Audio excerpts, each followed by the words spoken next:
Welcome to Frankly Speaking here on WYDC TV Big Fox. I'm your host, Frank Acom. Thank you for joining us. Broadcasting live from the Hesselson studio in just a moment. We're going to be talking with Dr. Coleman about the upcoming Support the Police rally. Looking forward to talking with him. That's coming up in just a bit.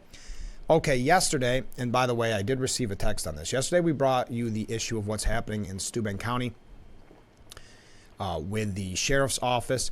I did receive a text that I wanted to highlight, and I do also want to mention and be specific about this. I have been reading both messages from the sheriff and from the county. Now, Sheriff Allard will be in on the program tomorrow to fill us in, also to give us a little background on this, because it does get relatively confusing. This was a text that we received from one viewer. Thanks for informing us about the disturbing issue that Sheriff Allard is now facing without any public input. And why the rush? Don't we all deserve more on something as vitally as important as this? Yes, I appreciate that comment. Thank you very much. So what I thought I would do now is mention just quickly a couple letters that were sent out. This coming from the New York State Sheriff's Association, sent out an open letter to the citizens of Steuben County yesterday.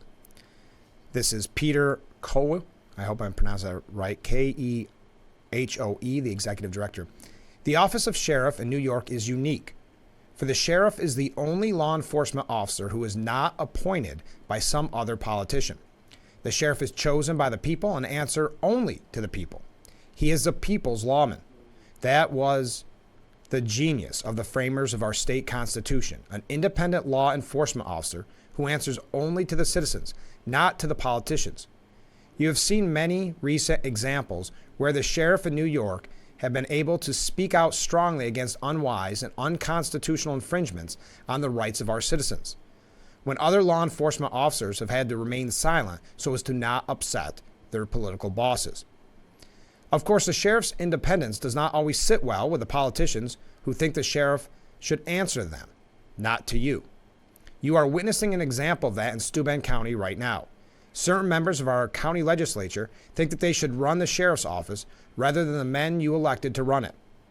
For more than 2 years, a few of our county legislators have been threatening to, quote, punish the sheriff if he did not run his office according to their wishes. The sheriff was not intimidated, and last week those legislators finally made good on their threats.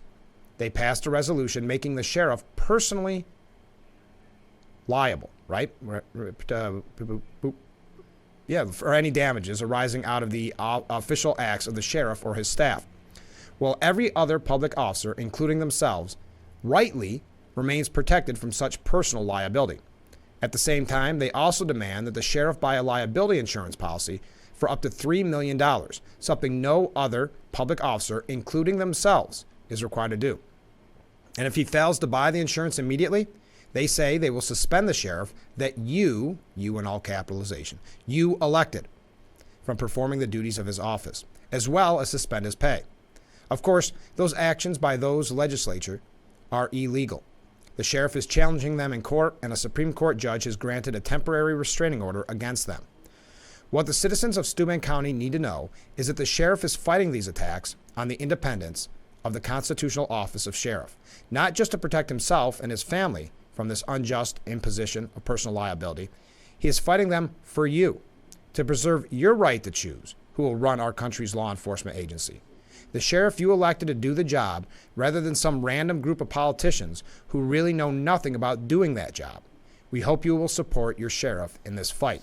So the New York State Sheriff's Association sent that out yesterday. Now, I'm running late. When we come back, we're going to hear from the Deputies Association of the County of Steuben, and then we'll hear from Scott Van Etten, the chairman of the Steuben County Legislature. Yes, we will be talking about the ouster of Kevin McCarthy, but this is a local breaking story that we brought to you yesterday that I wanted to highlight a little more in depth this morning. So please stay with us. And also, I know it is a little wonky, so please bear with us, but it is very, very important that you understand this fight, especially if you are a Steuben County resident. So stay with us. We'll be right back with Frankly Speaking here on WYDC TV, Big Fox.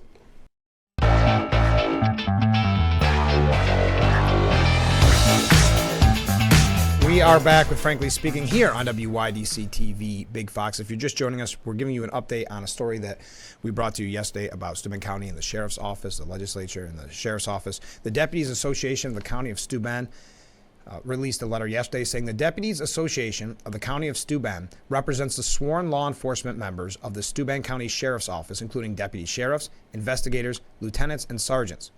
The Deputies Association is aware of the dispute between Steuben County leadership and Sheriff James Allard, including the repealing of a local law and a subsequent legal challenge. The Executive Board of the Deputies Association of the County of Steuben would like to ensure to all residents that this ongoing dispute between Steuben County leadership and Sheriff James Allard does not include the Deputies Association and will not affect the duties of our members, how the duties are performed by our members, or jeopardize the public safety of the residents of Steuben County. The members of the Deputies Association of the County of Steuben remains committed to serving and protecting the residents of Steuben County. Now, I'm giving you these in order because, as you know, I'm trying to give you all sides to this. And this is exactly how they were released to me, anyway, in email. And again, we will be talking with the sheriff tomorrow. This coming from Scott Van Etten, the chairman of the Steuben County Legislature. And it's a response to the open letter from the New York State Sheriff's Association. Like Sheriff Allard's statement, the Sheriff's Association's open letter is wrong on both the facts and substance.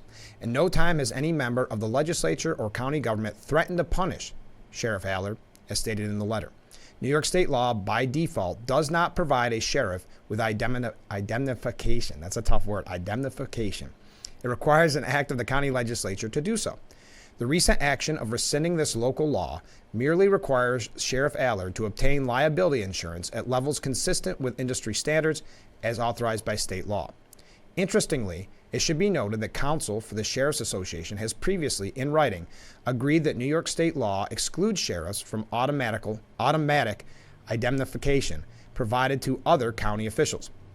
These actions in no way impact the rights of citizens, the protection or support of staff in the sheriff's office, or are political in any regard.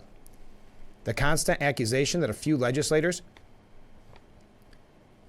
and staff are seeking to usurp the authority of Sheriff Allard is absurd.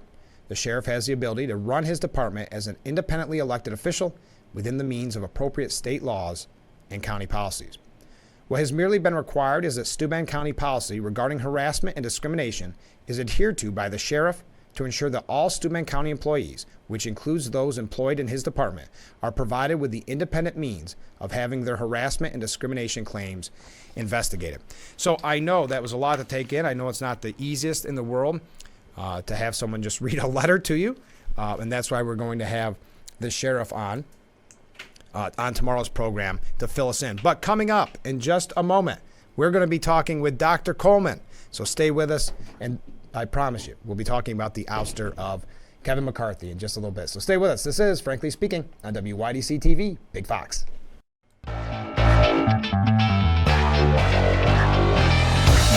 Welcome back to Frankly Speaking here on WYDC TV Big Fox, broadcasting live from the Hesselson studio. And this is the M.A. Neal Financial Services section of the program. And in the studio this morning, we have Dr. Coleman. Dr. Coleman, thanks so much for being on the show. Frank, thank you for inviting me. I really appreciate it. Thanks. I feel like we've talked about everybody. We have them on the show, everybody that you have at your rally. But what a great idea. We've been talking a lot about what's going on with the Sheriff's Office in Steuben County and just really support for our police in general. So tell us a little bit about the Support the Police rally coming up this Saturday. Well, it's this a Saturday from 1 to 2 in Wisner Park in downtown Elmira. This is a historic event. Mm-hmm. The first time ever in the Twin Tiers has been a Support the Police rally like this for the Twin Tiers. Right. And it's very important that lots of people from all over the Twin Tiers show up to this because supporting the police is fundamental to our democracy. With all the muggings, stabbings, murders, and mayhem on the streets, let's support the police because they protect us, Frank, day in and day out. And that's why I think poll after poll shows public safety is such a major issue in New York. And then when I talk to the sheriffs on the program, they say they can't even recruit.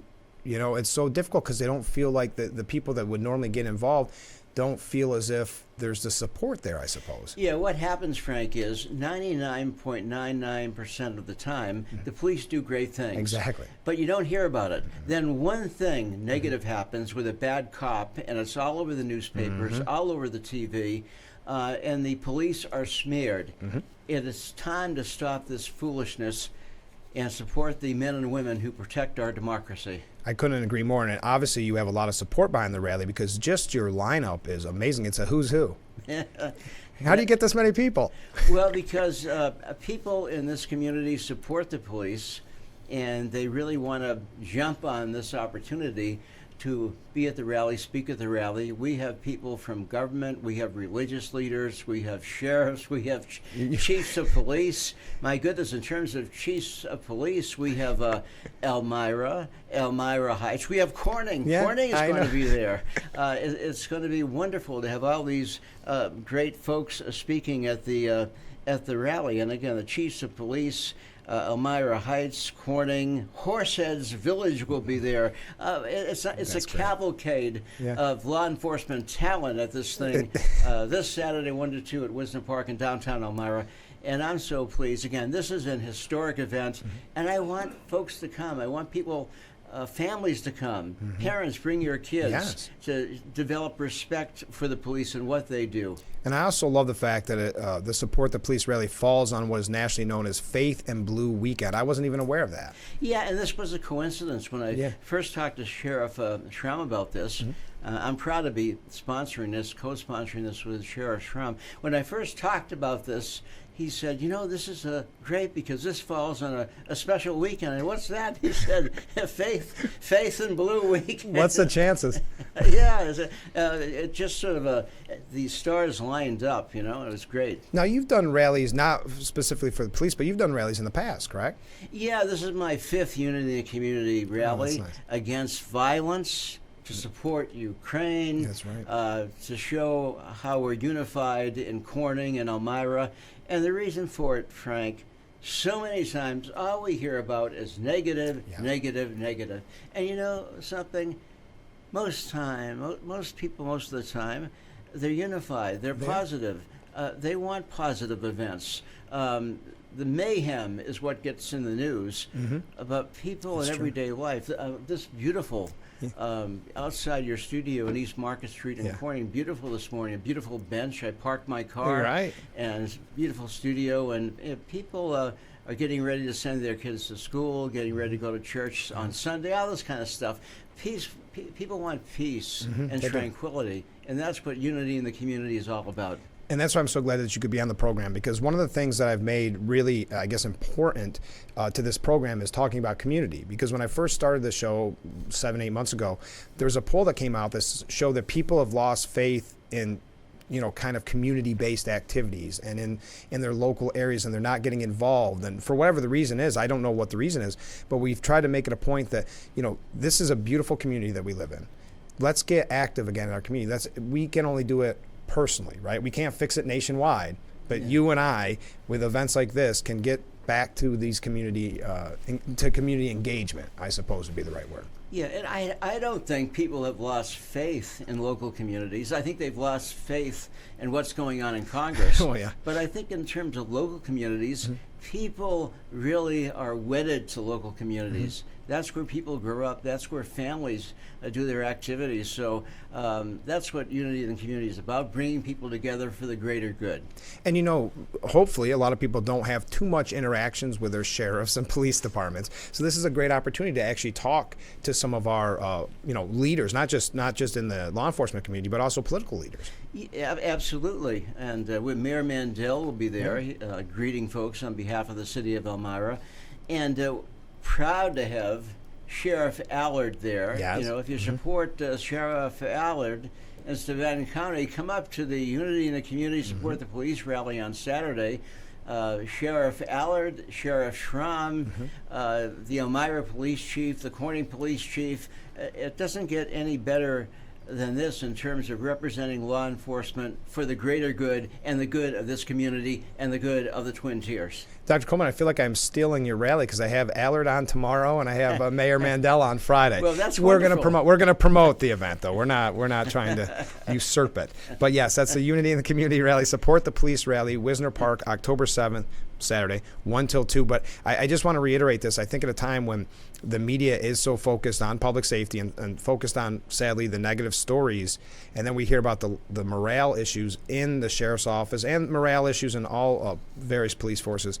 This is just, I think, something that's going to not only make you feel good as a community member, it's going to make our law enforcement feel good. And let me say this, Frank. In my opinion, this is a great community. I agree. This is a great nation. America is wonderful.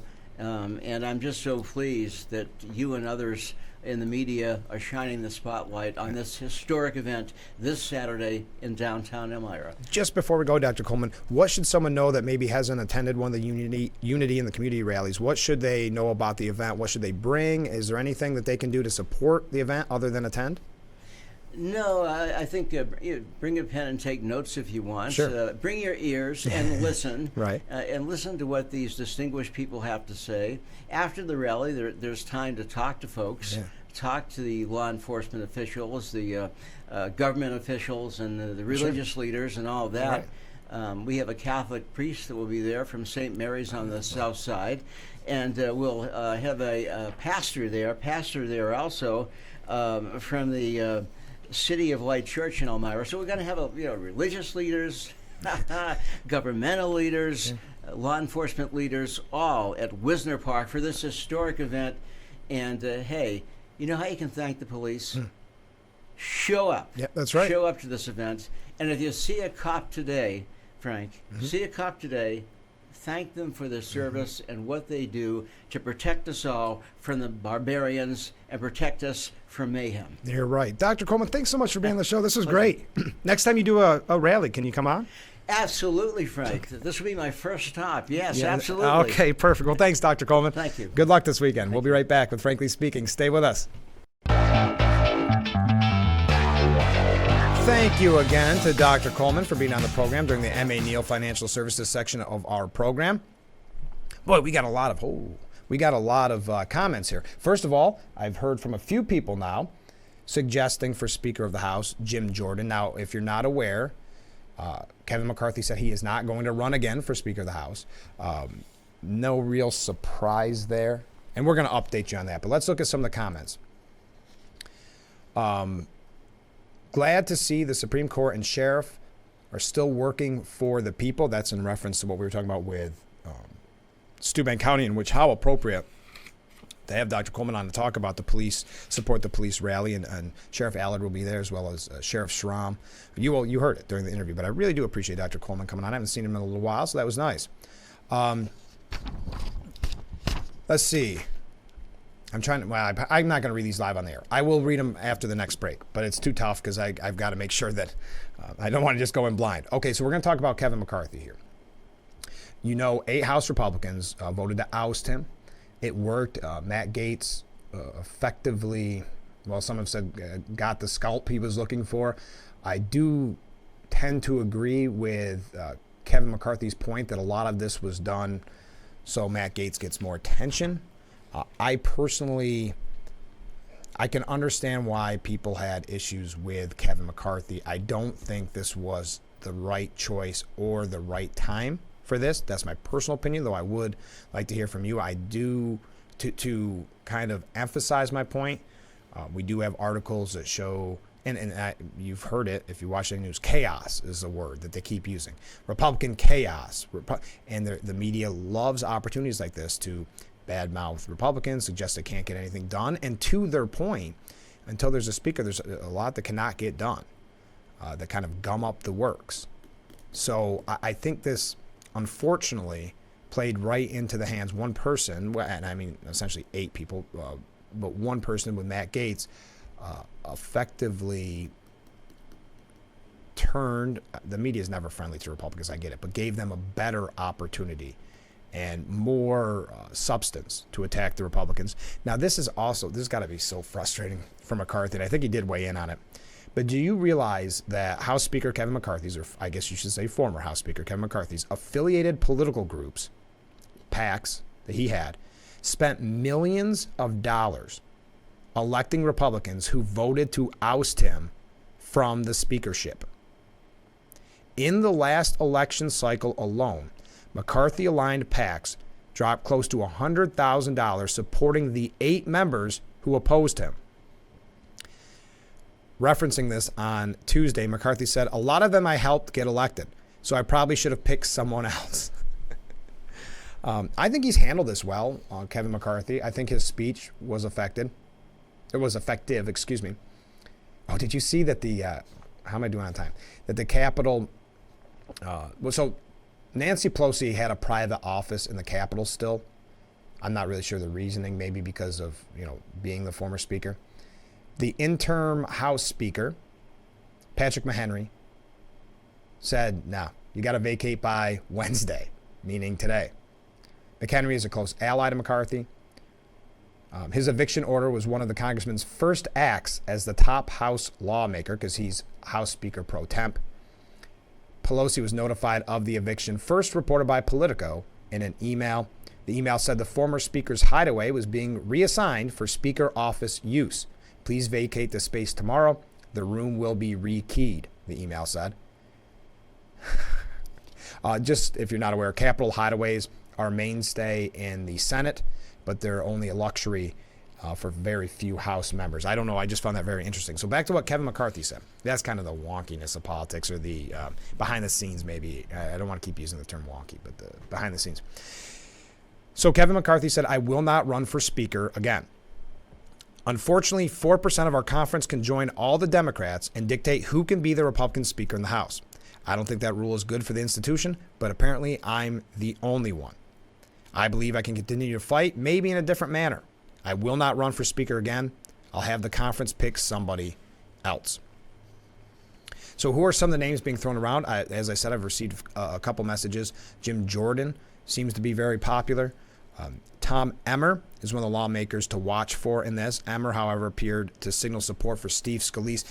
What's interesting is Steve Scalise has been thrown around for quite a while for House Speaker. And I go back to a story that actually broke, I'll tell this real quick, but broke many years ago on Politico.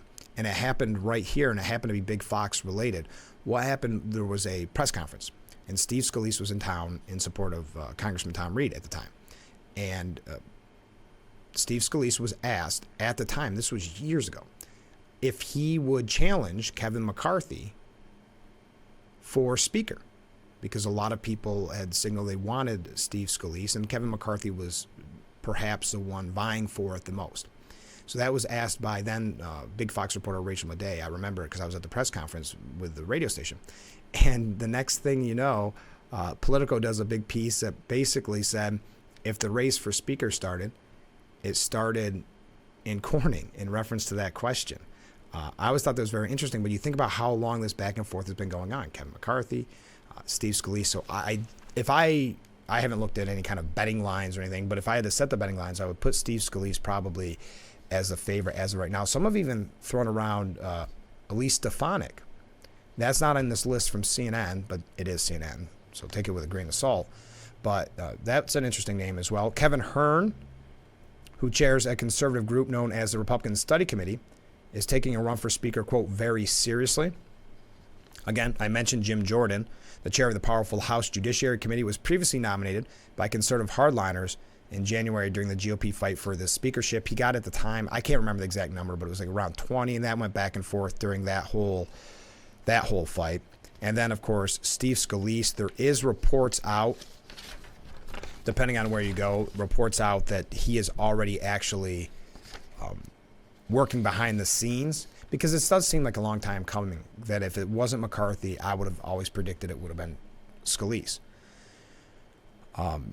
So that's coming from Fox News. Top Republican Representative Steve Scalise working behind the scenes to replace Kevin McCarthy as speaker. Now, does that mean just trying to find a speaker, or does that mean that he wants to be the speaker? Now, Matt Gaetz, who introduced a motion to vacate against McCarthy, had ultimately led to his removal, told reporters Tuesday that Scalise would be a phenomenal speaker. So that's interesting. I don't know if Gaetz is trying to be or believes he's kingmaker now. He may. This may already go to his head, and he's already, let's face it, not had a small ego. Now nothing is going to come from this, so don't get excited for all those people that are supporting Trump. But Texas Representative, I shouldn't say nothing should come from this. I hate when people make predictions. But Texas Representative Troy Nehls said in a statement Tuesday afternoon, his first order of business when the House reconvenes will be to nominate Donald J. Trump for Speaker of the U.S. House of Representatives. Quote, President Trump, the greatest president of my lifetime, has a proven record of putting America first and will make the House great again. Also, Greg Stube from Florida filed suit, posting online, Donald Trump for Speaker. Now, if you're not aware, this happens a lot, just so you know, when there's always this infighting over Speaker. Now, Democrats are really good.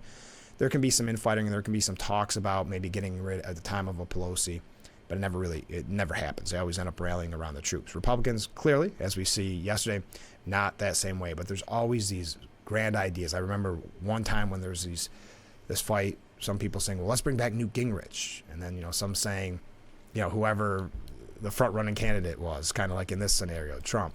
So I don't believe much will come from this, but as we've seen over the last few years and really recently, anything is possible. Anything can happen.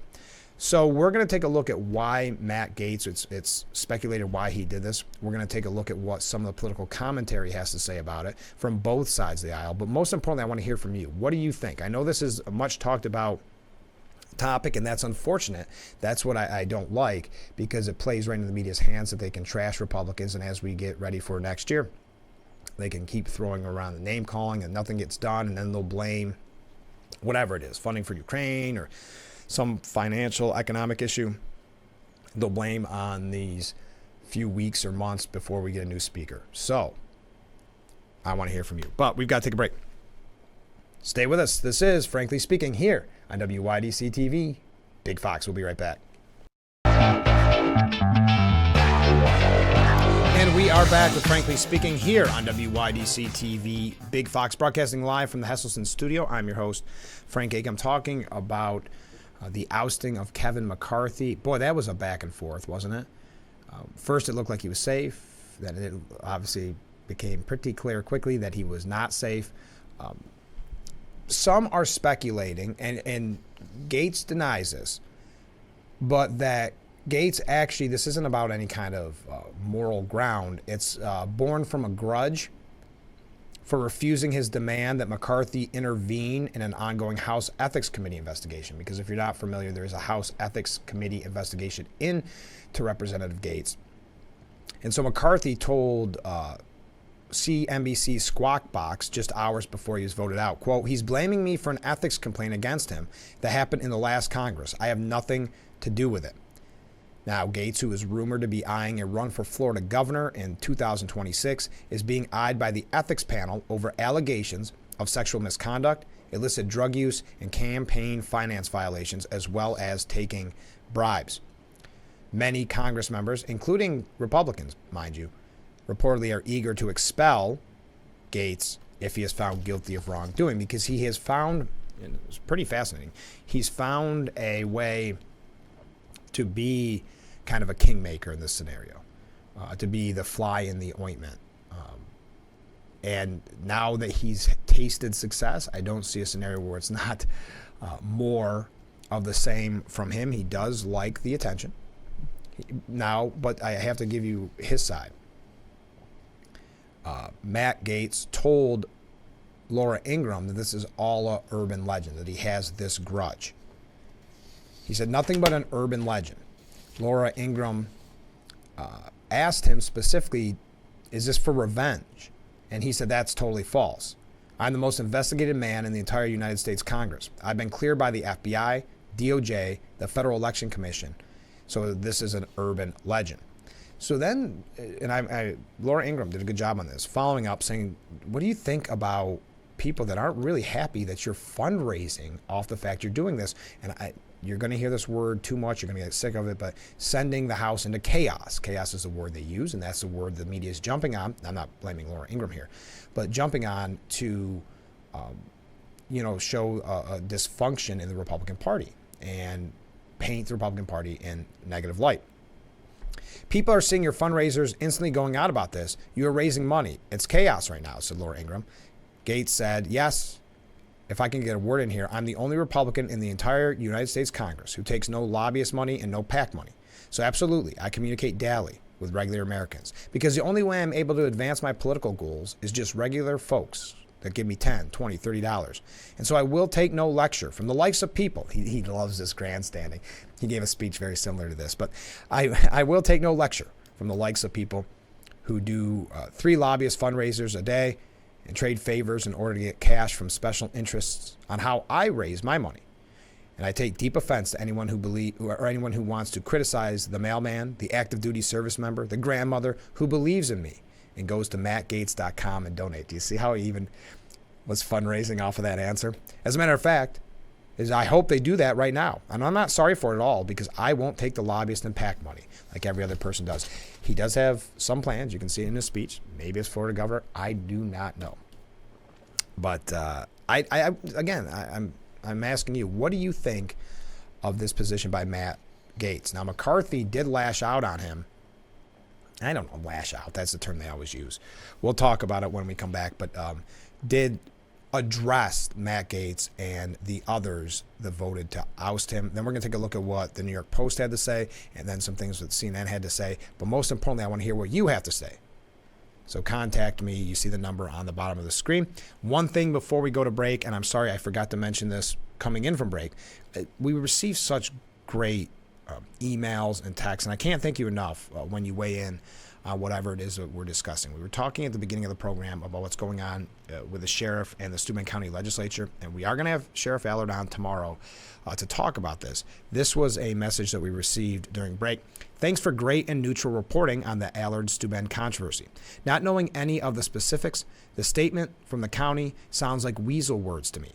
If they are going to slyly insinuate serious charges like harassment on the sheriff, they better put up, as we as taxpayers ought to know. And I think that's a good point. I think that's one of the sticking points that many people have on this so far. And I know it's very new. It just started, basically, you probably just heard about it yesterday morning because a lot of the discussion was done in executive session at the legislature. And then it was, I think, voted on maybe on Monday. But I think the lack of public input has been concerning for people, or even public awareness. So I appreciate that, and I appreciate you saying it's neutral. We're trying. We're giving you all the sides to the issue, reading the letters from both sides, the legislature and from the sheriff. Okay, let's take that break. Stay with us. More on Kevin McCarthy's ouster when we come back. Thank you again for joining us on Frankly Speaking. I'm your host, Frank Acom. We're broadcasting live from the Hesselson studio on Marcus Street, talking about McCarthy. He did say yesterday, after the smoke had cleared, referring to the group of Republicans that voted him out, they're not conservatives, and they don't get to call themselves conservatives. You all know Matt Gaetz. You know it was personal. It had nothing to do with spending. Regardless of what you think, I've seen the texts. It was all about his ethics. But that's all right. Kind of defeated sounding in a way. Now, the New York Post editorial board did a piece, and I think this is really important. And I hope we have time to get to all of it. There's two, actually, and I'm hoping I can get to the more liberal side of it. But it's Matt Gaetz burns down the Republican House. And I did receive a message during break that said, and this is from a viewer, I have mixed feelings about the speaker situation, but agree with you about the timing. I totally understand that feeling. I don't want you to think that there's... I don't like the way Matt Gaetz handled this. I don't like the timing of this. There's too much in play, and I don't know. Well, you know what? Before I get to the New York Post, I think Greg Gutfeld put it very well yesterday. He was, Greg Gutfeld from the Five. He says it's kind of sad because nobody bothered to bring any clarity to this. If you can't explain or persuade your point without putting people to sleep, you lose. These parties, we realize, are not mirror images. One wants to win and the other doesn't. They shot themselves in the foot, and by the foot, I mean head. Yeah, we do very often, as Republicans, play to essentially lose. But I'll continue. This again, Greg Gutfeld. He broke promises, meaning Kevin McCarthy. I had to go find out what these promises were. He promised to us the 2022 baseline numbers as appropriation numbers for this year, and he didn't. Are you angry? He promised not to let bills pass without support of more Democrats than Republicans. Maybe he didn't. Are you really mad? He didn't say that word, but I replaced it. You get the idea. I don't know. And he said, McCarthy denies making some of these promises, so who's telling the truth? I don't know. I'm not sure that I care because I'm with Trump on this. I mean, we're talking about this instead of the border, instead of crime, instead of inflation. I get it. It's a historic event. But it's like one of the few historic events that I don't care about. This has no effect on our viewers. Does it make our streets safer? No. Does it make our border real again? Does it make our gas prices go down? No. It just sound and fury, signifying incompetence. My sense is that this is a personal thing. It's a personal thing that is being acted out publicly, and it's kind of pathetic. And that's my mindset on this. How does this better our country? How does it push the Republicans' agenda? I don't see how it does. And as a matter of fact, I like that Greg Gutfeld mentions this, but Trump, they're trying to make this sound like it's all Trump's fault. Trump has been saying quite the opposite, that why are we doing this? But if you look at CNN and elsewhere, McCarthy becomes the latest victim of Trump's extreme GOP revolution. Yeah, again, this plays right into the media's hands. So when we come back from the break, I'm going to tell you what the New York Post editorial board had to say, maybe wrap up a few other issues. I didn't want to spend the whole show on this, but we are running quick, and we had that great interview with Dr. Coleman. So you're going to have to bear with me. I think it might be all McCarthy all morning with Frankly Speaking. So stay with us. We'll be right back here on WYDC TV, Big Fox. Welcome back to Frankly Speaking here on Big Fox, broadcasting live from the Hesselson studio. So the New York Post editorial board says Matt Gaetz burns down the Republican House. Basically, what they said this all boiled down to was this cynical nihilism and likely weeks of chaotic paralysis. And that is going to be, the media is going to love this. As it takes so much time to get a new speaker, it is going, think of all the things that aren't going to be done, meaning furthering the Republican agenda. So they will be giddy over that fact, and they'll also say, see, it created chaos and nothing's getting done. But we'll continue. Matt Gaetz and his fellow rebels talked plenty about high principle and the crisis of the republic. But all they were really doing was burning down the House, or at least the House Republican majority. Dems, of course, loving the dysfunctional circus, and will presumably try to spin it out for as long as possible, to the point that the madness winds up handing the gavel to Hakeem Jeffries, now the House Minority Leader. At the very least, the vacant chair means days or weeks when Republicans can't advance any of their priorities, from the impeachment inquiry to spending bills that could reverse the ever upward trend that Gaetz and company so bewail. Yeah, I mean, there's only 45 days before that continuing resolution, well, originally from the start date, the continuing resolution expires. No one knows what comes next. The rebels, meaning Gaetz and company, have no candidate for speaker, let alone a plan for keeping the party's most moderate members from turning to the Democrats in desperation for a return to regular order. Gaetz and his allies didn't take a bold stand for anything but self-indulgent nihilism. They were mad at how things had been going, so they blew up everything. This arson no doubt feels good, like you've at last done something, just like punching a wall. Then your hand starts to hurt, and you realize that that's all you've achieved. Now, this is the point that I bring up this piece from the New York Post editorial board, and I think this is something to think about, and I'd love to hear what your thought on this is. What triggered all of this, allegedly, was McCarthy's dealing with Democrats to pass a 45-day stopgap bill to avoid a partial government shutdown. So he dealt with Democrats, and that was not acceptable to Gates and company.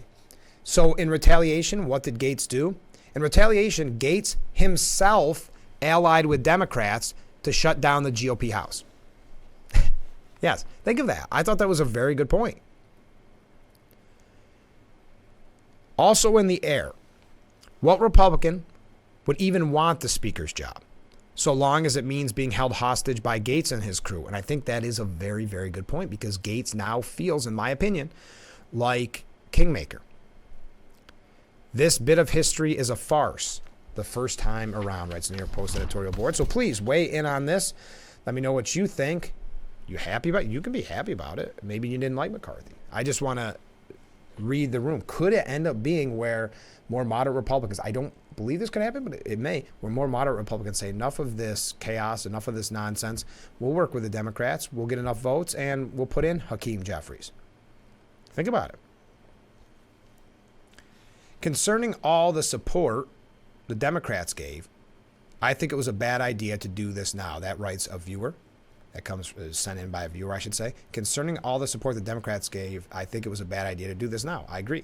There's a reason why the Democrats went this avenue, because they know it's going to be chaos. Again, I don't want to keep using that term. They know it, and they know that they can feed off of this, whether it's fundraising, whether it's all the negative media coverage on Republicans, whether it's the distraction from the impeachment inquiry or the Hunter Biden just pleading guilty yesterday. They don't look at it. They didn't have to talk about Hunter Biden pleading guilty yesterday. This is all they talked about. And this is all they will continue to talk about, meaning the chaos, again, in the House and specifically in the Republican Party. One last break, and then we'll be back with Frankly Speaking here on WYDC TV. Big Fox wrapping things up.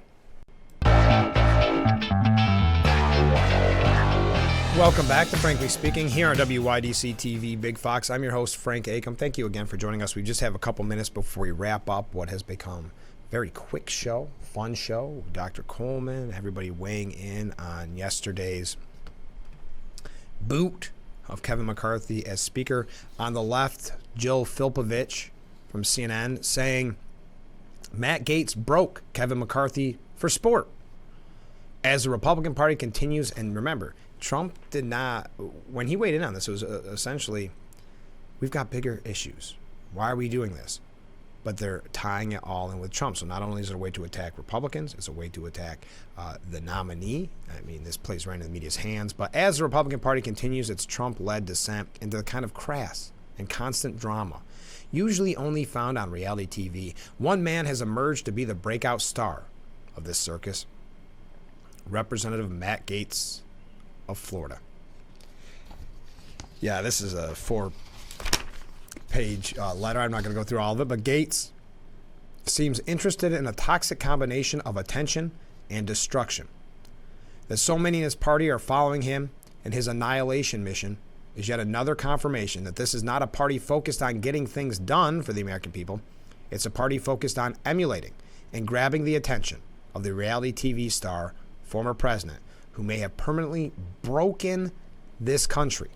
Again, I don't know how Trump is getting labeled into this. Of course, you have people throwing around his name as Speaker, but I think that's more for maybe the PR of it from the people that are proposing that.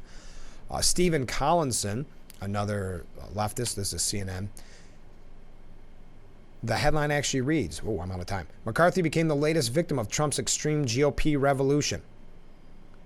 McCarthy's short speakership underscores how the Republican Party in the age of Donald Trump has turned into one of the great forces of instability in American life and potentially the world, with the ex-president dominating the 2024 GOP primary as he takes aim at a wrecking ball second term. A party that once defined conservatism as preserving a traditional sense of steadiness and strength has evolved over the last 3 decades into a haven for chaos agents, stunt politics, and perpetual ideological revolution that keeps driving it to the extremes. All right, there you go. Playing right into the hands, in my opinion, but I would love to hear from you. But you'll have to do it after the show because we are out of time. Thank you to Dr. Coleman. Don't forget to support the police rally, Wisner Park, this Saturday, 1 to 2. Have a great day, everyone. Please join us tomorrow morning, starting at 7, for Frankly Speaking, only on WYDC TV, Big Fox. Our guest, Steuben County Sheriff Jim Allard. You will not want to miss it. We'll see you tomorrow morning, bright and early.